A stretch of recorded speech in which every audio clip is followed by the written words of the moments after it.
une tranchée et qu'on l'a jugée imprenable. Le rédacteur du JMO, il se contente de rapporter les faits. Mais justement, en fait, les faits, ils ont du sens en fait, lorsqu'on les met en perspective avec les témoignages. Si on prend par exemple le témoignage de Prosper Viguier, à la même période, dans le 18e régiment d'infanterie auquel il est rattaché, on trouve janvier 3 morts, février 7 morts, mars 4 morts, avril 8 morts, et en mai, il arrive à Verdun, Prosper Viguier fait la liste des morts, 319 morts. Donc lorsqu'on regarde en fait le JMO et lorsqu'on le croise avec le témoignage de Prosper Viguier, ben, tout d'un coup on a ce que Marc Bloch disait, finalement on a cette chair de l'histoire. C'est-à-dire on arrive finalement à rentrer dans ce qu'a pu être l'expérience, proprement l'expérience combattante. On pourrait dire également la même chose de beaucoup d'autres témoins, y compris, et c'est aussi une des richesses du livre, de témoins en fait qui justement n'ont pas eu, vous le disiez, n'ont pas eu simplement en fait l'idée d'aller trouver un éditeur en lui disant voilà, moi j'ai écrit ces lettres-là, elles sont hyper intéressantes, tout simplement parce que pour pouvoir publier à cette époque-là, il fallait quand même connaître aussi des éditeurs, évoluer dans un certain milieu social, et que quand on est cultivateur, qu'on s'appelle Louis Lamotte et qu'on cultive des champs en fait dans le Quercy, c'est pas forcément en fait évident d'aller trouver un éditeur avec sa correspondance. D'autant que sa correspondance finalement elle est intéressante aux yeux de l'historien, mais elle n'offre pas en fait elle offre pas comment dire, elle n'est pas en fait aussi foisonnante de détails que Charles Delbert par exemple, qui était par ailleurs en fait un intellectuel de haut vol avant-guerre. Donc c'est assez intéressant pour ça. Voilà ce que je pouvais dire. Oui, alors je reprends un petit peu la parole pour dire que l'édition des textes apporte un biais à la connaissance. Parce que les éditeurs, qui ne sont pas spécialement des philanthropes, qui doivent équilibrer leur compte à la fin de l'année, les éditeurs ne publient que ce qui peut avoir un public. Donc, des choses passionnantes ou originales. Chez Privat à Toulouse, on a lancé une collection dont Fabrice Bamboula, qui est présent, a présenté un bouquin. Le livre qu'il a présenté, c'est l'expédition de Gallipoli. Il n'y a pas beaucoup de témoignages sur Gallipoli, donc en présenter un, ça intéressait l'éditeur. De même, les carnets du chirurgien Prosper Viguier, avec tous les détails qu'il nous donne sur les blessés, les types de blessures, par quelle arme est causée la blessure. Alors, tout de suite, je vous dois dire, à peu près 70% par bombardement, donc par éclat d'obus ou shrapnel, etc., bombardement, à peu près 30% pour balles de fusil ou de mitrailleuse, et 0,3% peut-être, ou 0,1% de blessures par la baïonnette, par l'arme blanche.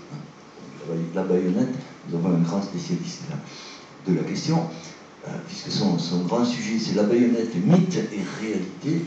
Alors oui, on sort de la tranchée avec la baïonnette au bout du fusil, mais on ne s'en sert pratiquement pas et on se fait tuer autrement que par la baïonnette.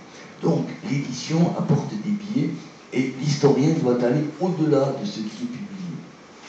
C'est pourquoi il faut aller dans les dépôts d'archives, il faut aller dans ce que j'appelle les éditions un peu confidentielles, les éditions de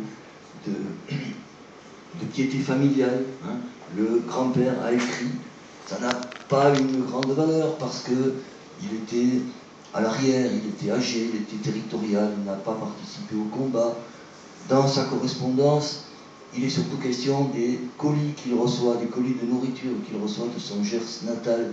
Alors évidemment, le Gers est célèbre pour sa gastronomie, et c'est passionnant, mais c'est pas tout à fait ça qu'un lecteur attend d'un carnet de guerre ou d'une correspondance de guerre. Voilà. Et heureusement, là, c'est le petit-fils qui l'a publié. Et l'historien doit y aller, parce que la guerre, c'est quelque chose de très très complexe. Comme on l'a dit, il y a des gens de première ligne, il y a des gens qui sont à l'arrière, il y a des militaires qui n'ont jamais été combattants. Donc tout ça, il faut le savoir. Alors, je voulais dire aussi que un témoignage, pour être un vrai témoignage, doit être subjectif. L'objectivité n'a rien à voir avec le témoignage.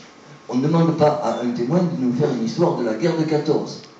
Là, pour ça, il y a des historiens qui doivent le faire avec le maximum d'objectivité, sachant qu'il y a des limites là aussi. Mais le témoin, lui, il doit nous dire, voilà ce que j'ai vu. J'ai vu ça, j'ai entendu ça. J'ai ressenti ces choses-là. J'ai pensé à ça. C'est ça qu'il faut qu'il nous dise. Et pas du tout ce qu'il a lu dans les journaux. Là, il y a un épisode très intéressant dans le livre de notre collègue de Montpellier, Jules Morin, un livre un peu ancien maintenant, et qu'il a écrit dans les années 70, où il y avait encore des anciens combattants de la guerre de 14. Alors, il se rend chez un de ces combattants, et le type lui dit, moi, j'ai tenu un carnet de guerre, parce que je voulais que ma femme sache ce que j'ai vécu. L'historien, tout content, lui dit, et alors, qu'est-ce qu'elle a dit? Réponse du soldat, finalement, je ne le lui ai pas montré. Elle ne m'aurait pas cru parce qu'elle lisait les journaux. C'est horrible.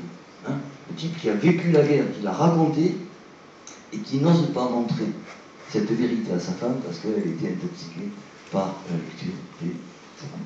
Donc tout ça apparaît dans notre livre à des niveaux divers. Les faux également.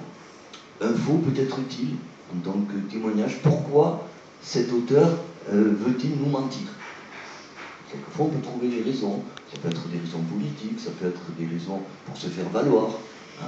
Donc nous avons un travail de critique à faire sur ces témoignages. Ces témoignages n'ont pas à être sacrés, ils peuvent être émouvants, oui, évidemment, mais l'historien doit quand même être un peu inflexible et être critique. Mais ne pas être hyper critique. On a des cas qui sont absolument aberrants. Je ne vais pas citer de nom d'historien, mais un historien qui dit « cet auteur-là a réécrit son texte après la guerre », sans savoir qu'il était mort en 1916. Et donc il faut faire extrêmement attention, et il faut être aussi critique vis-à-vis des critiques. Bon, ça c'est le travail de l'historien. Est-ce qu'on peut vous demander maintenant de poser vos questions, et moi je ferai passer le micro et on essaiera de vous répondre, soit nous-mêmes ici, soit les autres auteurs qui sont dans la salle. Monsieur.